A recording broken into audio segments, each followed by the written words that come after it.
first differentiated between chronological and functional CV. Then you gave the designing of CV. Yes. Which includes component, formatting and finishing. Yes. In designing of CV, then you discussed the component, under component the personal information. Okay, and so then you differentiated between career objective and professional summary. Yes, yes. Very good, Shaunak.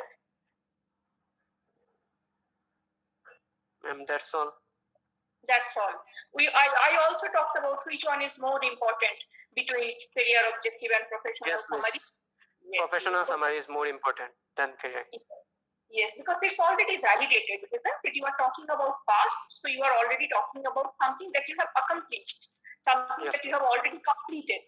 So it's much more valid than your dream or your aim, which is always very general in nature, isn't it? Imagine if I ask you what is your plan after BTech, so what will you say? You will say MTech, you will say MS, you will say research, you will say job, you will say you will take a break. Okay. But then, so that is very vague. But then if I ask you what you did before BTech, you will talk about your 12th exam. And then when you talk about your 12th exam, you will say your school, you will say your subjects, you will say your percentage. So do you understand that it's much more concrete than just pursuing MTech? Because you can't say that I will pursue MTech in this particular institute or with this particular percentage. So professional summary is always more valid. If you have professional summary, add professional summary. But then we can also understand if you are applying for the first time, you don't have professional summary. So for that case, you can add career objective, but then even then career objective is optional, because as I told you, people generally write career objective in a very vague way, very general way. They just copy it from internet. But then people forget that if you can read it over Google, even your recruiter can read it from Google. In fact, your recruiter spend more time reading all these things that are available over Google, because that is his job. Okay, so they can very well understand. So it's not only very, if you copy it from internet, it will be very general, it will be very vague. There is no point adding it, and it will also give an impression to your recruiter that you just wasted that premium space of CV, because you write that part towards the top of the CV. So they might get the understanding that okay, you just wasted that prime space of your CV.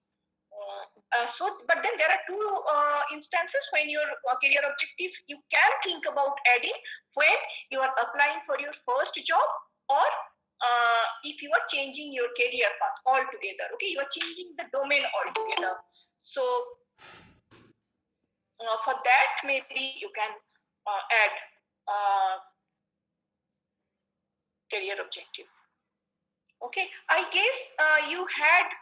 Thank you, Baharul, for typing. I can understand you probably had some problem with the microphone. Yes, Govind, good afternoon. Today you had difficulty joining for the meeting.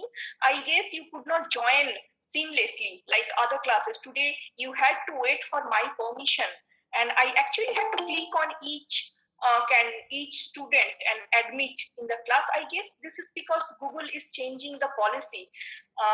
So from now onwards, the meeting will be of 60 minutes. Till now, we almost had uninterrupted meeting for 120 minutes for 2 hours. But then Google has changed, Google Meet has changed its policy. So from now onwards, the upper ceiling is 60 minutes. So after 60 minutes, the class will automatically get cancelled. Okay, the meeting will automatically end. So if this happens in today's class, I guess it will happen from tomorrow. But then if it happens in today's class, try using the same link first, because even I don't know, okay, what will happen, whether the link will get invalid for the entire day or something else. So try joining the class using the same link for your class. If it does not work, then I will share one alternative link with your class representatives. They will share the alternative class link for the class. So when it happens for the first time, there will be little confusion. But then I guess that is one time difficulty. After that, it will be all settled. So that's it. And okay, so this is what we learned. So thank you, Sonak and Baharut, for reminding me up to what we did. So now in the chat box, Yumili, for 25th September.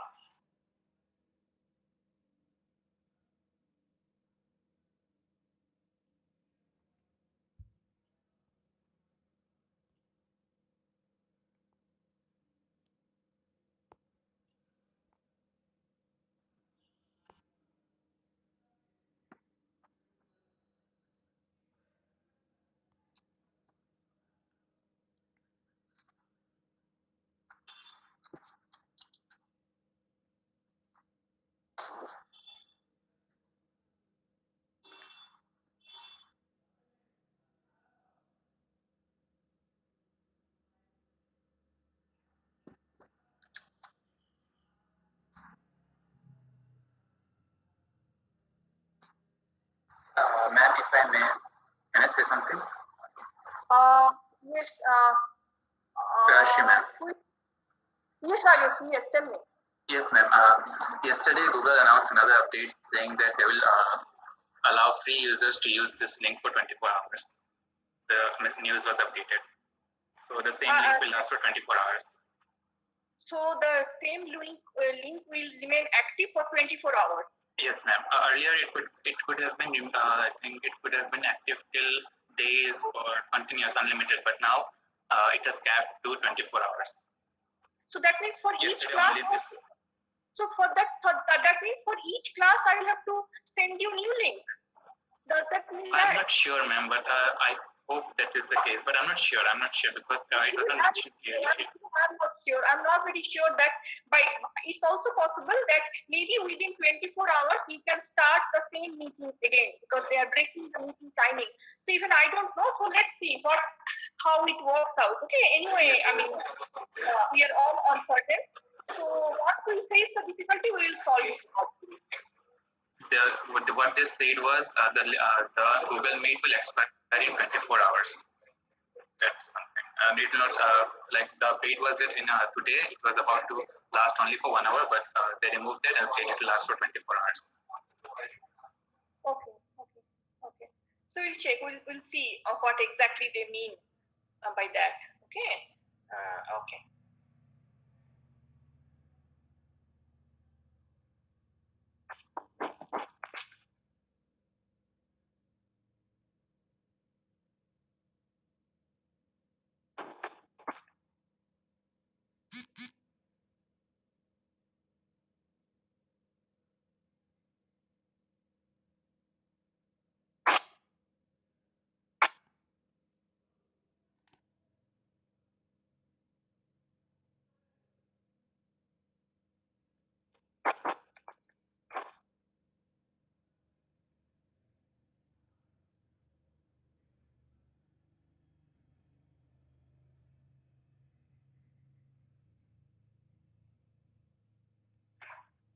Okay, so I'll start reading your Millie.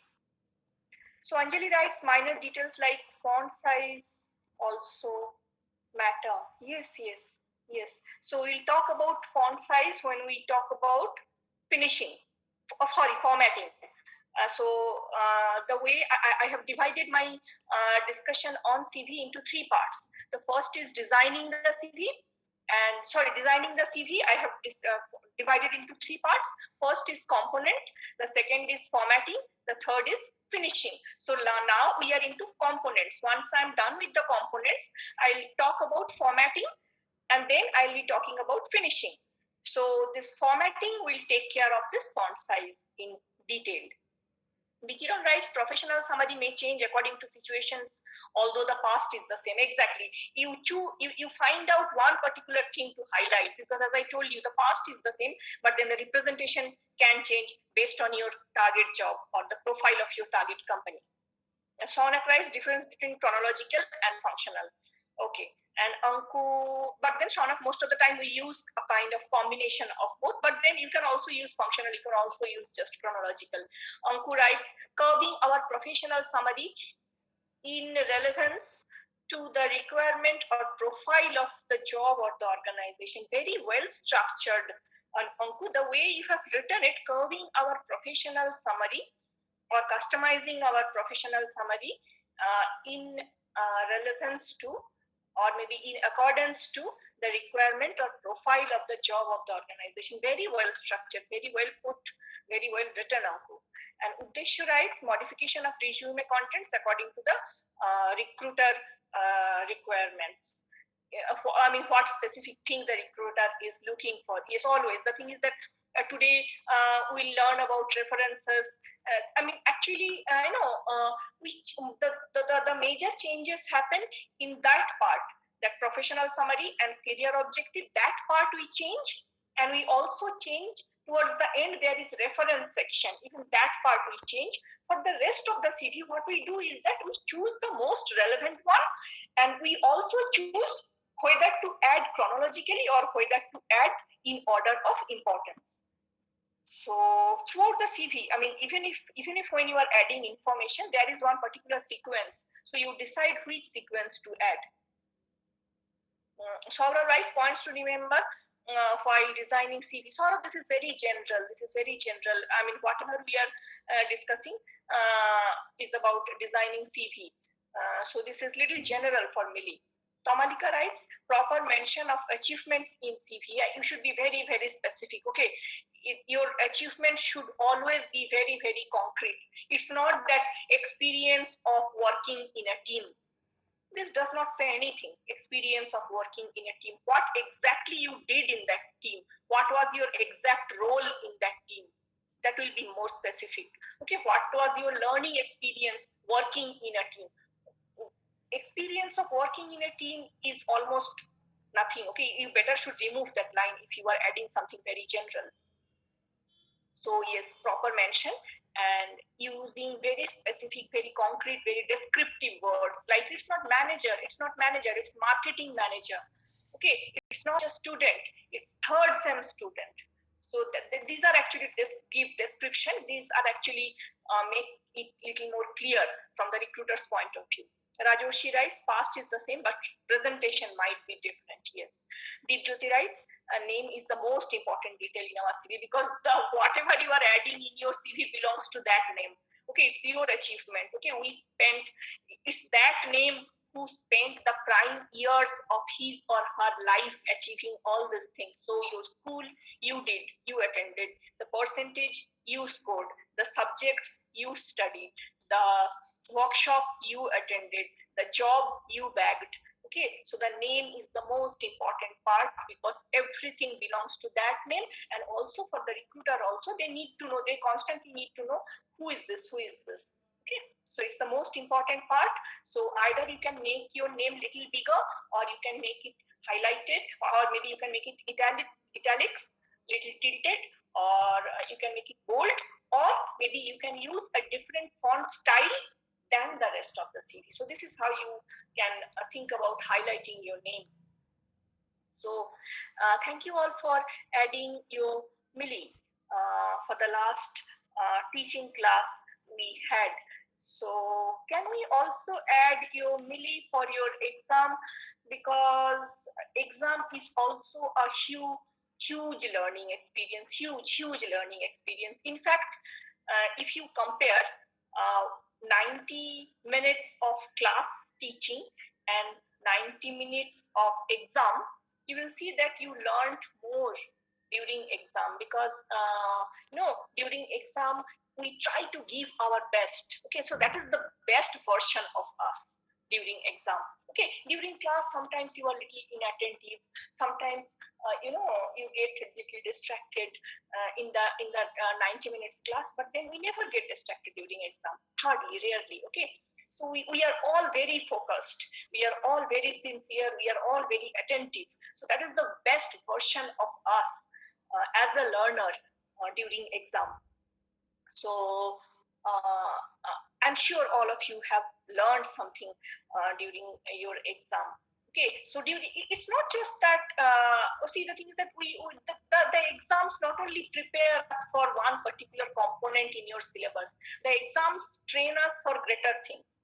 So during exam we learn many a thing. During exam we learn about our strength. During exam we learn about our weaknesses. During exam we learn about lack of practice. During exam we also learn about our presence of mind. Okay, certain problems you solve which you never solved before. So exam actually comes with a greater learning experience, greater learning opportunity. So can you please put your milli of your exam? Yes, Pritam has already put. Think hard that what you learned during that 90 minutes.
Okay, so I'll start reading your milli for your exam. Okay, Pritam writes to submit the answer a little bit earlier than the end time, if we can. Yes, that is what I told you. Don't wait till the last moment, because you never know what kind of problem. It's not only about submitting answers. Okay, it's about anything. You have to do something, finish doing. Don't wait till the deadline to come. Okay, you have to apply for a job, apply now. If you have to apply for a fellowship, apply. Okay, don't keep that headache pending. Okay, if you have to do something, make a list. Always to keep a list ready, prioritize which one is more important. The one which is more important, get it done. Okay, there is no point deferring it. There is no point pushing it to the next time. Time management, yes. That is one of the objectives of many exams that we write. Time management. Ankur writes, pressure is always the same whether it's offline or online. Yeah, that is another objective, Ankur. Okay, the thing is that when we take exam, it's not just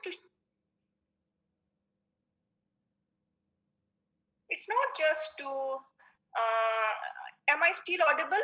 Because Sunil is presenting. Am I still audible? Okay. So the thing is that, do you think that that exam will only test how you write formal letter in a particular situation, or maybe in a very general situation? Because the situations that I gave you were very general.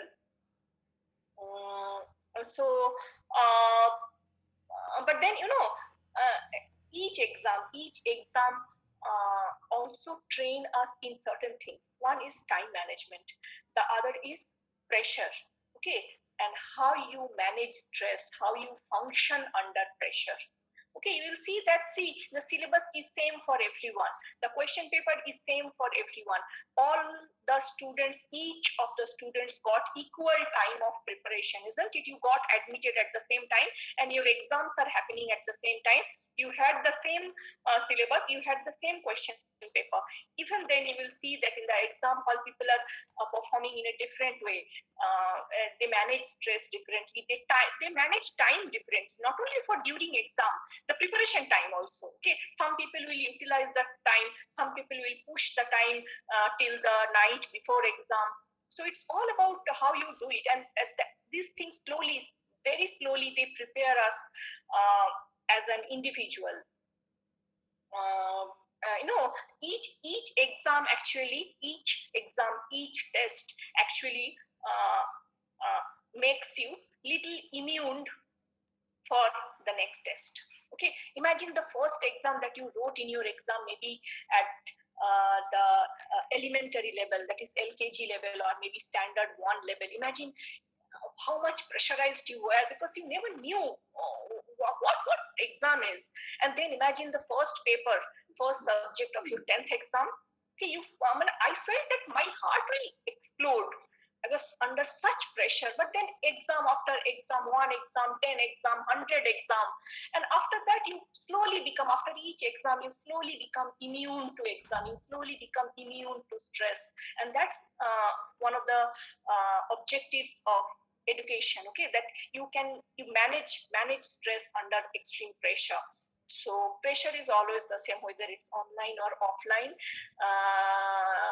Yes, the thing is that this online thing was very new for us, so we had to think about something so that we can create equal amount of pressure for online exam as well. Imagine your first online exam was not this much, was not like this. It was the internal exam of ASH-302. I gave you 4 questions and you got some 6 or 7 days to write that in the Google form. You can type it. Okay. Because that was, I deliberately gave you that much of time, because I knew that this is the first time probably you will be using Google Form, and you will be probably thinking little deeply what you did during lockdown. So that's the reason I gave you, all the teachers gave you a good amount of time so that you get used to this new mode of examination. So imagine for my paper, you got 6 days for 20 marks. Internal was 20 marks. And then think about mid-sem. What happened? In mid-sem, you had 5 days and you had 5 papers. So on average, you got 1 paper for each day. So time became little stringent, isn't it? Initially, it was 1 paper for 5-6 days. Then it was on average 1 paper each day during mid-sem. And what happened? And then there was no end-sem. And what happened for the next internal? You got 90 minutes for 20 marks. Okay. So this time it's little more stringent. Compare the last internal. For the same internal of 20 marks, you got 6 days. And for this time, you got just 90 minutes. Because now we understand that you are immune to these softwares and online thing and Google Form and converting into PDF. So now you are kind of used to it. So now we can probably train you for greater pressure. And for the second internal, as I'm telling you that the second internal, you will get 15 minutes. And in those 15 minutes, you have to put up all your details correctly, like your exam roll number, your department, your name, the subject name, everything. And then there will be some objective questions which you will have to finish. Say, for example, it took 3 minutes to fill up all the details. Okay, 3 minutes is even more. It should take 2 minutes ideally. So, but then, okay, to be on the safer side, you took 3 minutes out of 15 minutes, and then you will be left with just 12 minutes to submit your answer for objective questions. So do you understand that those 12 minutes will be of extreme pressure? But then that's how, that's the objective. That's one of the objective of exam, to train you to handle pressure. Because you don't get you don't get challenges, you don't get responsibilities with always good amount of time. Okay, sometimes there will be some problem and you have to solve it right then. So this is the greater objective of exam. And then I guess Pritam has already written. Okay, Pritam has again written to check the answers one again after writing. Yes. Okay, and Govind writes honesty not depend upon anyone. I did not get it, Govind. I guess not to depend upon anyone. Yeah. I mean, the thing is that you can depend on anyone. The thing is that I know students will always find a way to to to depend upon. Okay, we always find shoulders. Okay, so that we can lean on. Okay, I mean, as a kind of support, because we get tensed during exam, and it's good to have a kind of support. So let's call it support. Okay, support system in various forms. Okay, but then that support system won't work for all the things, and that support system is actually making you weak. Okay, every challenge is actually making you stronger. As I told you, that each exam, each test is actually designed to make you stronger, to make you more immune for the next test. So, but then if you start depending on someone else or some other system or some other resources, some other platforms, it's just that you are fooling yourself.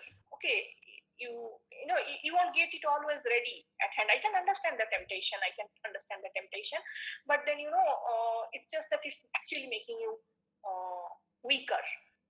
Okay, so because we are talking about strength and weakness, I'll tell you something. Okay, think about it. Okay, if you think deeply, you will understand all your weaknesses are actually your strength.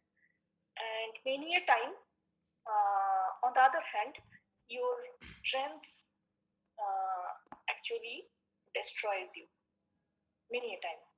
Okay, so if you know that this is my weakness, try to convert it to your strength. That can be done. We all do it. Okay, we all try to convert our weakness to our strength, and be very, very careful about your strength. Because many a time your strength kills you. Your strength destroys you. So yes, Govind, I'm happy that you understood it, and I also remember. I guess you logged in using 2 devices during exam, which is very unusual, because I never saw it during class hours. It's only during exam I saw you that you are logged in using from 2 devices. So I hope you learned something.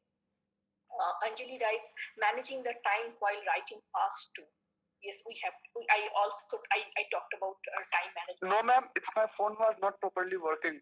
That's why I switched to laptop. Why? Because it's exam, you thought that you should not take risk. So you Yes, should ma'am, that's why laptop. I got it. I mean, it's something like that. We carry 2 pens during exam. Yes, ma'am. If one stops working, I have the backup. So it's a kind of backup login. Okay. Yes, ma'am. Yeah, I got it. So I'm happy that you took it so seriously. So yes, Anjali, we had been talking about time management. I told you that the second internal will be all the more time stringent. 15 minutes and objective type. You have in that 15 minutes, you have to do everything. You have to make sure that you submit the form. If you can't submit, fine. Can't submit. You could not submit, there will be another alternative exam. But then there will be a headache that you have to clear that exam. So yes, please keep this in mind for internal 2 as well. Tomalika writes, Millie of exam, attentiveness while writing the exam is just as it's during offline. Okay. Anytime there can be a server error while uploading.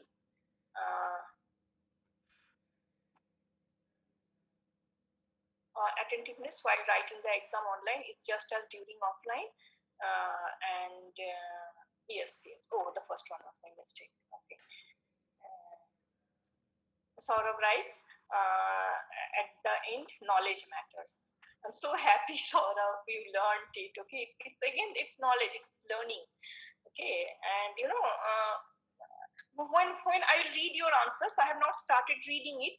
When I read your answer, I can very well understand who wrote from the existing knowledge base or what. Okay, and as I told you, this formal letters, these mails, and all these things, you will be writing throughout your life. Once you start your professional life, you will see that you will write 2 to 3 mails at least on everyday basis on average. Okay, so for that, and during that time, you won't have time to rely on others or maybe to search something. Okay, you have to reply very promptly. So it's better that you learn it, because anyway you have to learn it. Yes, Tamalika, I understood that the second one is your actual meaning. Rakesh writes, write only things which is asked, don't add more. Yes, I mentioned it in the book, because people think that the more is better. Okay, if you write a lot of things, it's better. No.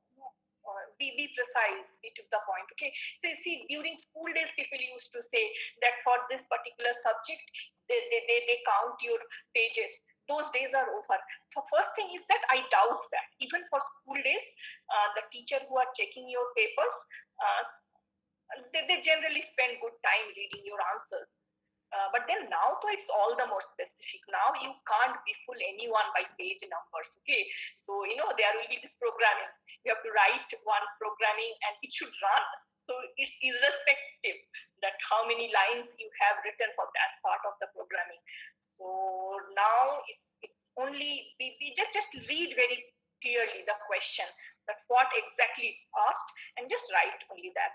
Devanshinath, cross-check everything before uploading, because once you upload, it's done.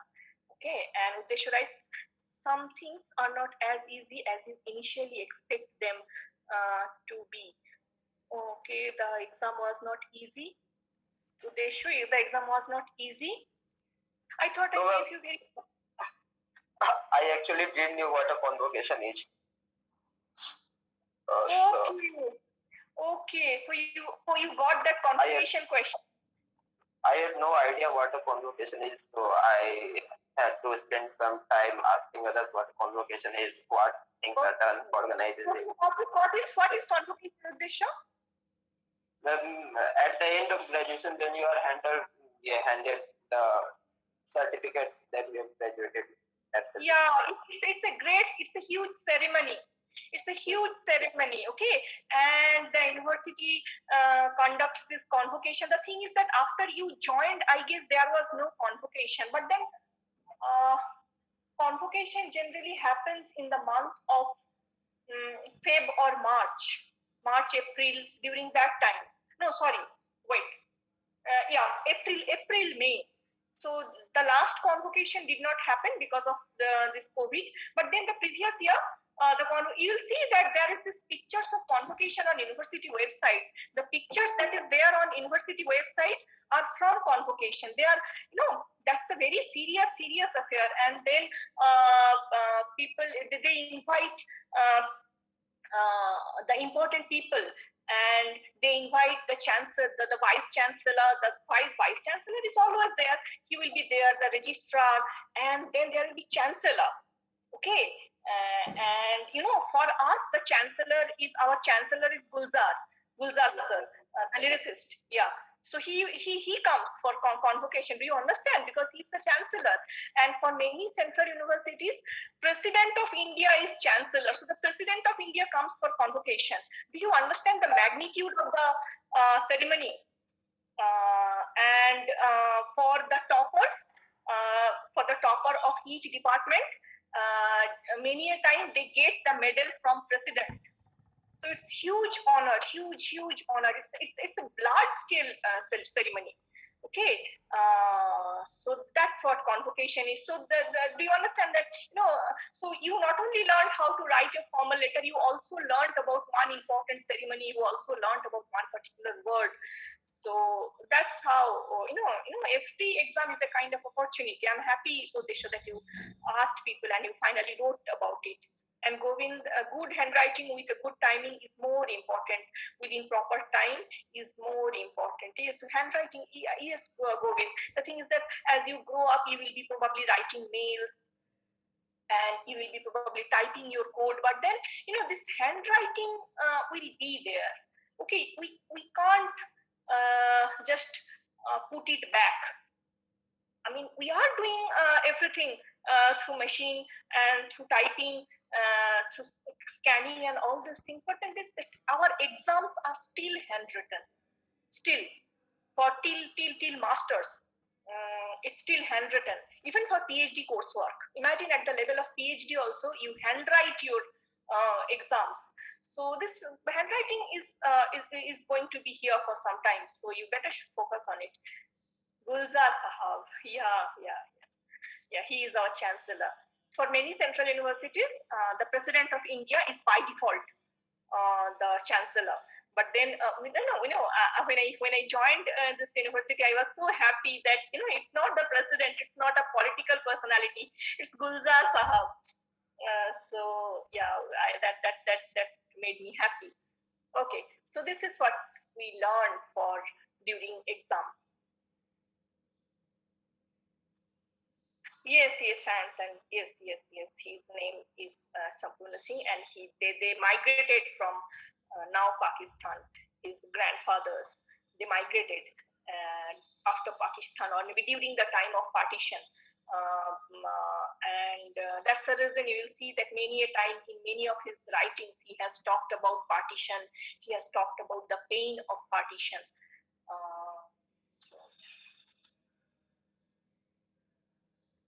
Okay.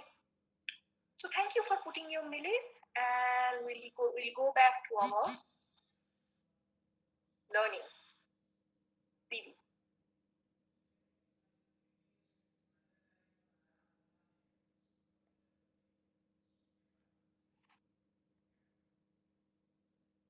Okay, so in the last class, we spent a good amount of time learning how to write professional summary. Okay, and I also told you that there are these templates available. Use those templates available because the language is very nice in those templates, but then always add little candidate specific details to make it valid. Otherwise, there is no point adding. I guess I also shared a few templates like how you can use it. Objectives. I mean, some templates, some common lines that you can use in your objective, but then you should always customize it.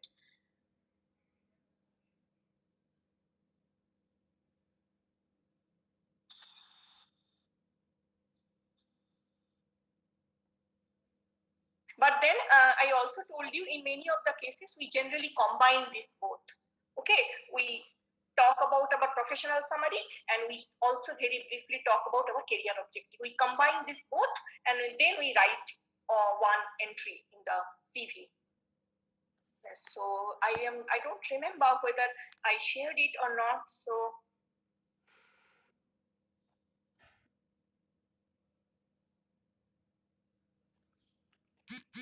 okay, so this is what the combined one look like. So the combined, by combine I mean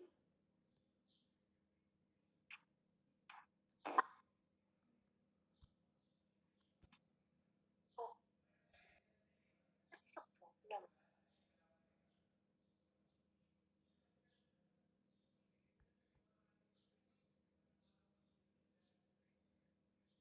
Wait, I'm typing. I have reached the upper limit of characters.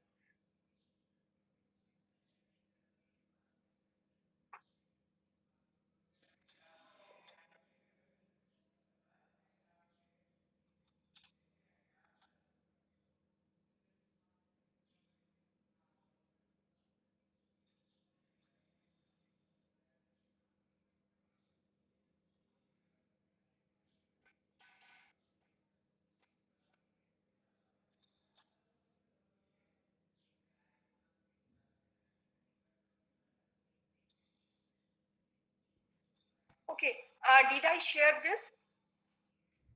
That how to combine professional summary and career objective and no. Okay. But then I dealt different in segregation that what is career objective and what is professional summary, and how you write it. I guess I gave you 4 examples like IIT, but yes, I remember I gave you. You came up with an answer. Okay, so this is how we combine. Okay, many a time we combine both. So for mechanical engineer, you can write it in this way. For civil engineer, you can write it in this way. You can read it as samples.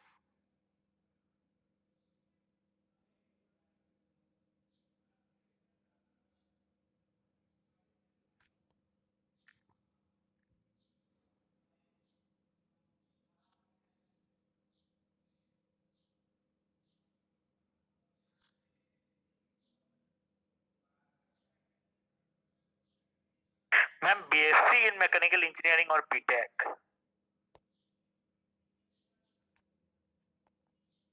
You also get BSc.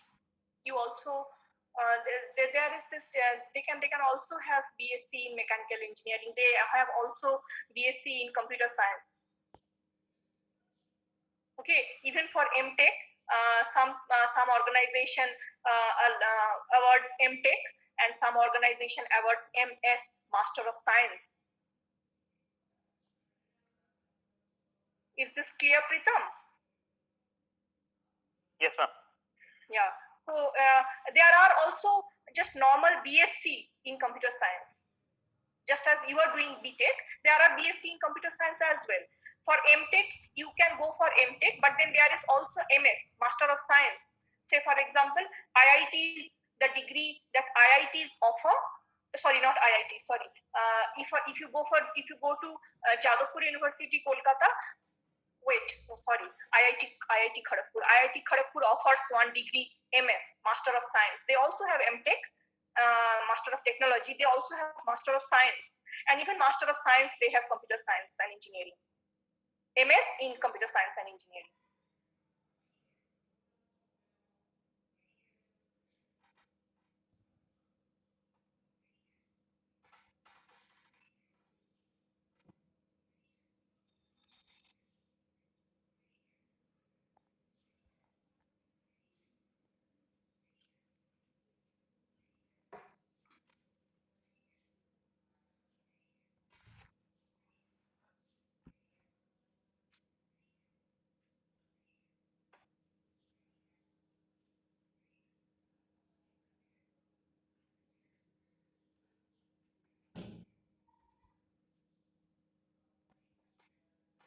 Okay, these are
So I've shared a few samples of how you can combine your professional summary and your career objective.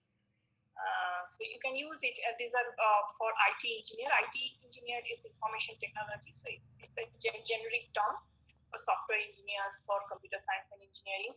So you can utilize some of them, some of the lines or some of the expressions in your CV.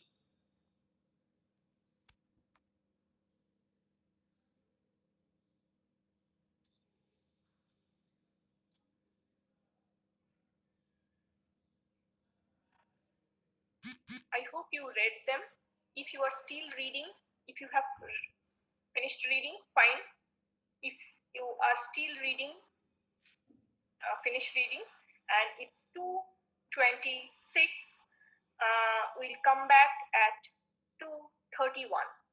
Okay, and we'll start from the next component. So this part is over. We'll start from the next component from 2:31.